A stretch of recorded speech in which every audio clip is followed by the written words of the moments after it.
Hi, everybody. So again, I apologize for yesterday's technical problems, and I apologize that I was not able to get the images up to you earlier than I was. It simply took, and part of this is my technical inadequacy for 2020. I just wasn't able to figure out how to do this until late yesterday, by which time I had to leave the studio.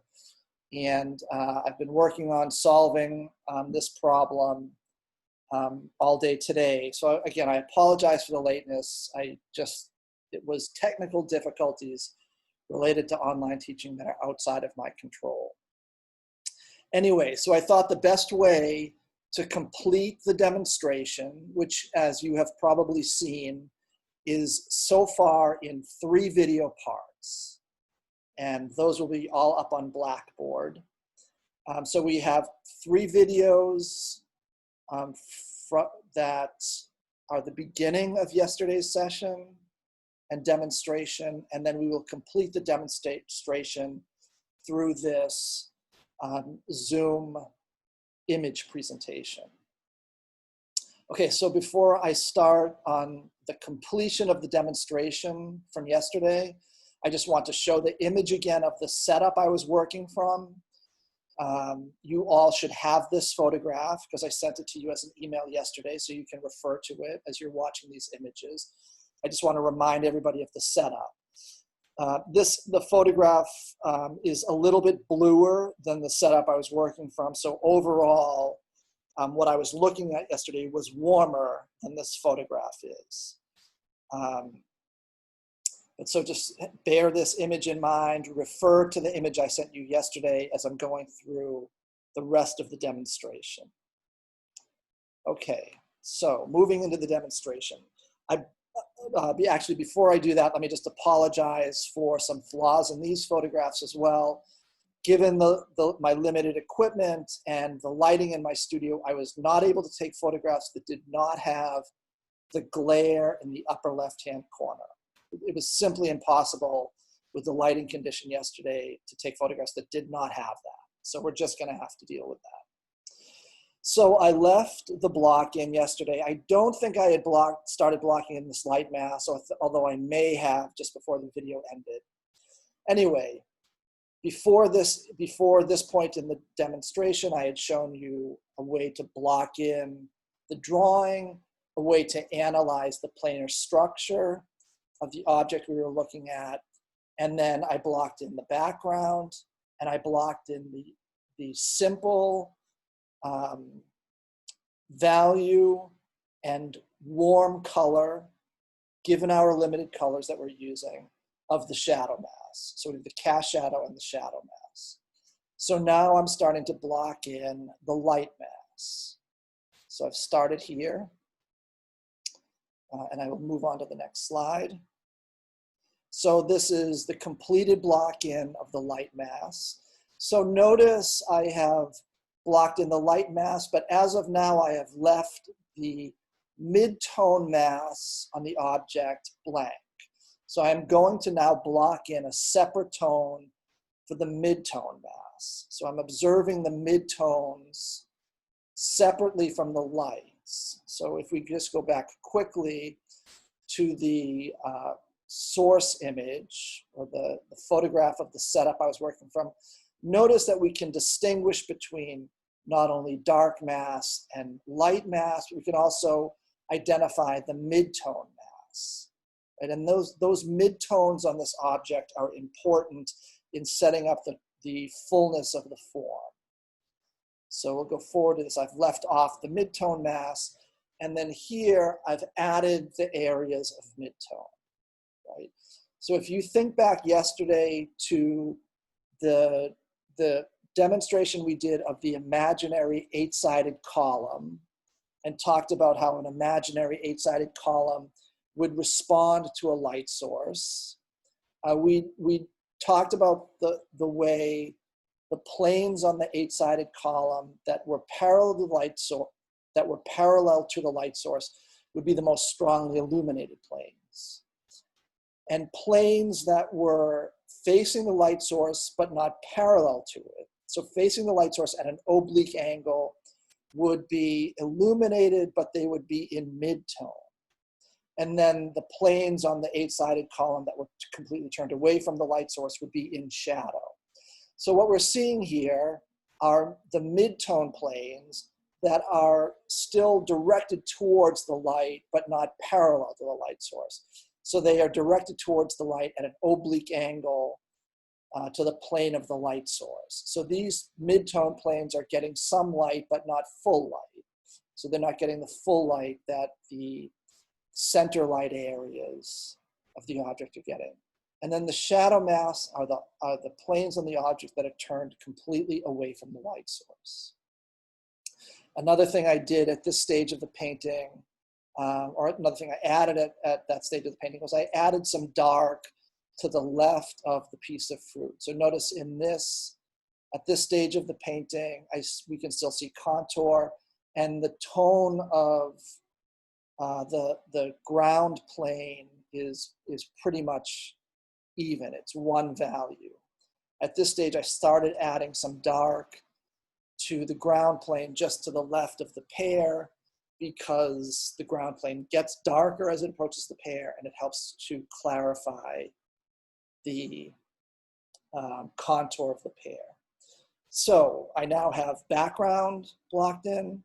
I have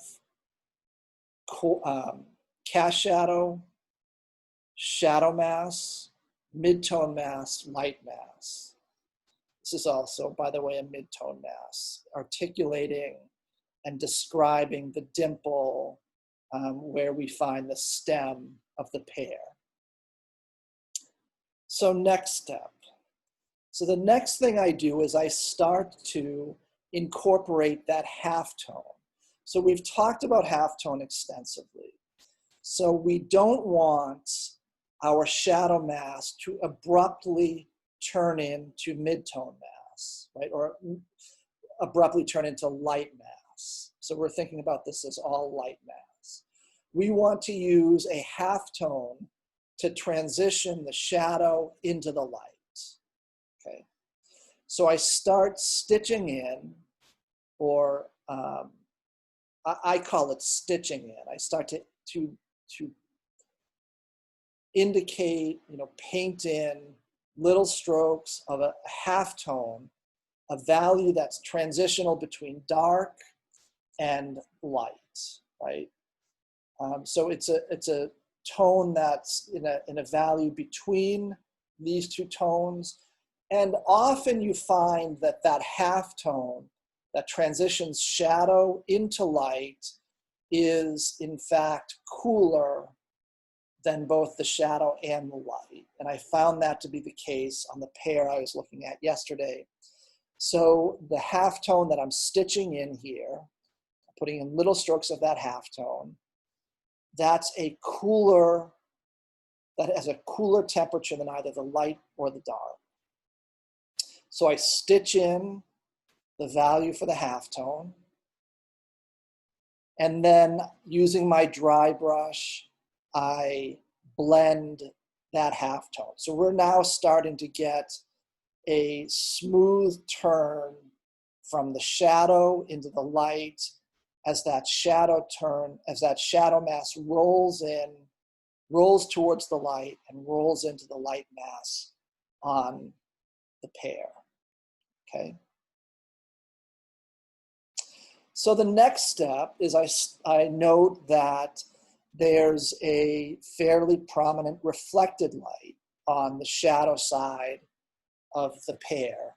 We've talked a lot about reflected light so far in the class. The reflected light is ambient light that bounces back into the shadow. So we have the light coming from the upper left.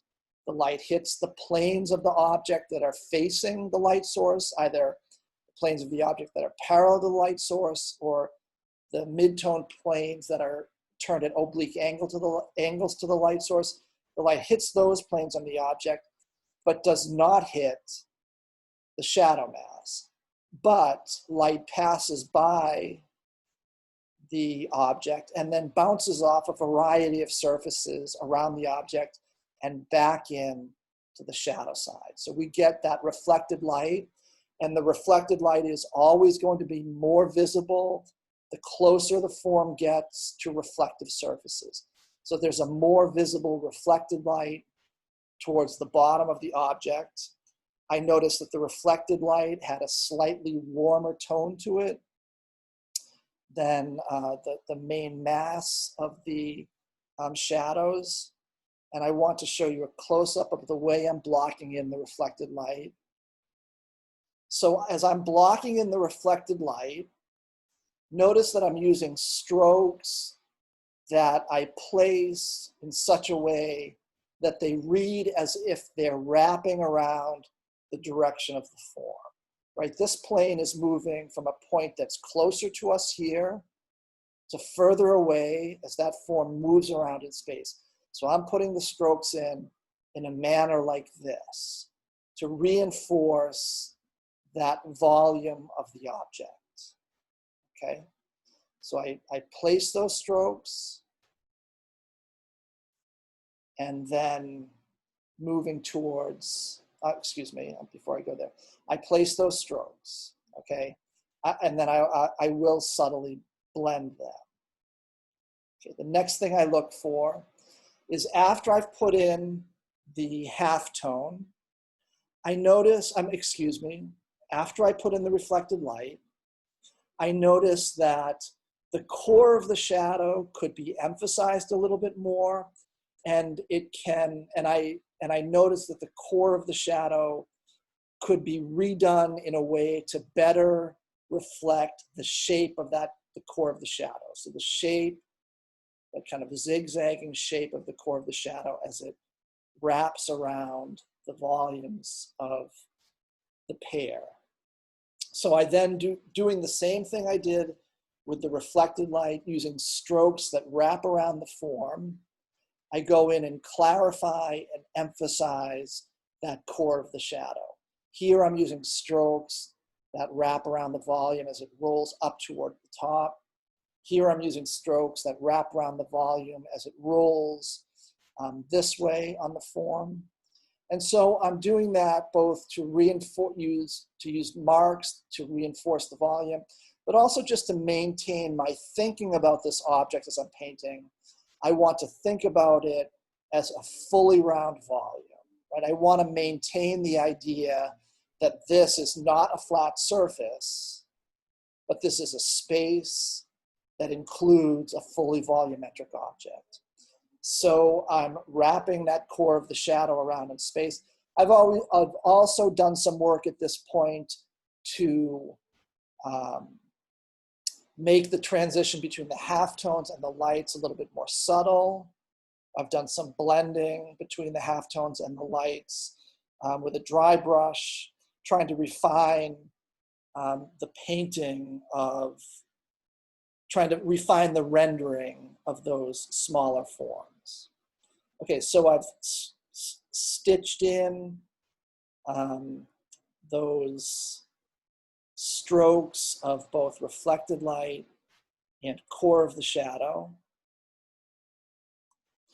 And then I use my dry brush to blend those tones together. I continue to do some refining.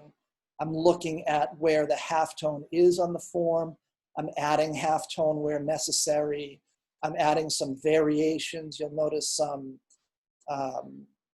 lighter values within the halftone where the form turns slightly towards the light source. I've started to clarify and refine the contour at this point. I've started to make more clear the line separating the floor plane from the back wall of the box. So I'm both observing those main elements of light and shadow in the object I'm painting, and I'm doing some refining as I move along.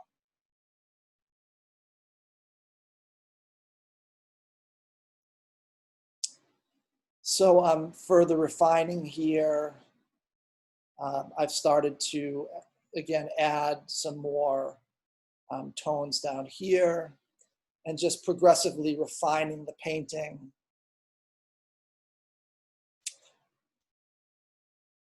So notice here, I'm still at a stage of light, mid-tone, dark. The dark now includes the reflected light, the core of the shadow, and the halftone that rolls that shadow into the light. It includes some details within the mid-tone, okay? Now I'm observing where the highlight is on the form. So painting wet into wet, I look at the shape of the highlight, the direction of the highlight as that highlight rolls around the planes of the form. This highlight is sitting on the planar division between side plane and top plane. And so I'm using the highlight both to give some texture, to give detail, but also to clarify the planar structure. This adds more information that shows me where planes turn on the form. After putting in the highlight, I notice here that again, within the halftone area, so if we go back to the previous slide, this is a relatively undifferentiated halftone area. I notice that within the halftone area, there's a slight lightening where there's a swelling to the form. So I stitch in a lighter tone to start indicating that complexity to the form. And at this stage now, I'm going to move on to refining. So I have all of the main elements of light and shadow blocked in, and some with lesser and some greater degrees of refinement. This is a close-up. You can see a little bit more clearly the way I'm stitching in these tones that I'm putting in those, again, highlights. This is not a highlight, this is simply a lighter tone to fill out that small volume within the halftone.